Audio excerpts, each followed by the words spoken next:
We are Islamic Republic, Pot 77. Lord Louis Mountbatten, 1900 to 1979. Lord Louis Mountbatten was a great grandson of Queen Victoria. At the age of 16, he joined the Royal Navy, known widely as Dicky. He served the distinction and during World War II was Supreme Allied Commander, Southeast Asia. Popular at home and highly respected around the world, he seemed a good choice to tackle the difficult process of handling over power. Quickly in India, on independence, he took on the post of Governor General of India. Following India, Mountbatten continued to serve his country in the Navy and finally as Chief of the Defense Staff. In 1979, Britons were shocked when he was murdered by the Irish Republican Army (IRA) while sailing in Ireland. The tragedy was made worse as his 14-year-old grandson and a 17-year-old boatman were also killed. India observed a week of mourning. There is no doubt that Mountbatten was strongly biased in favor of Congress. He and his wife, Edwins, were close friends with Nehru, who by this time was virtually the Prime Minister of India. Mountbatten considered him to be really a great man and was strongly influenced by him. We must remember that the British Labour government was also sympathetic to the aims of Congress. The British and Congress shared the same aims to keep India in one piece. Mountbatten disliked the idea of Pakistan and was predisposed on dislike Quaid-e-Azam. It was Pakistan's bad luck that Mountbatten was appointed as the last viceroy.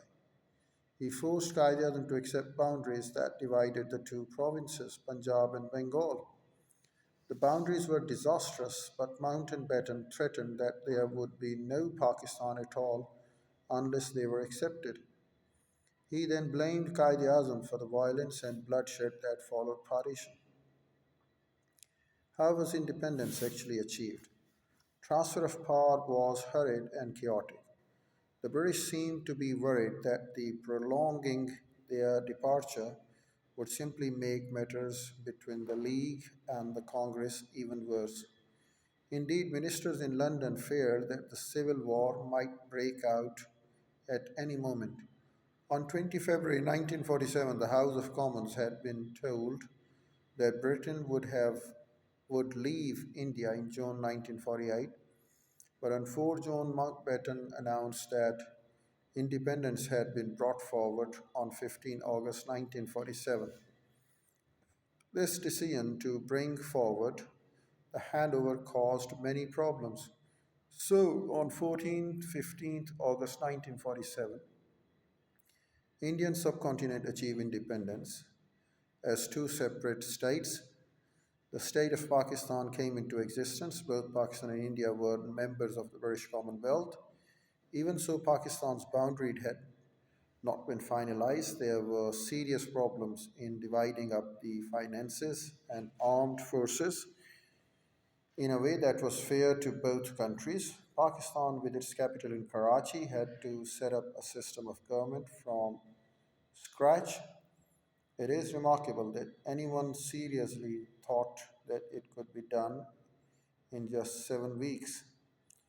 The rush to independence led to a serious disturbance and loss of life and property.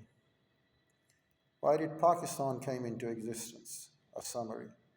The Congress leadership failed to understand the extent of the rift between Hindus and Muslims, Muslims' determination to safeguard their own identity, British refusal to hand over India in the 1920s or 1930s, Quaid-e-Azam reading the copy of a Muslim League newspaper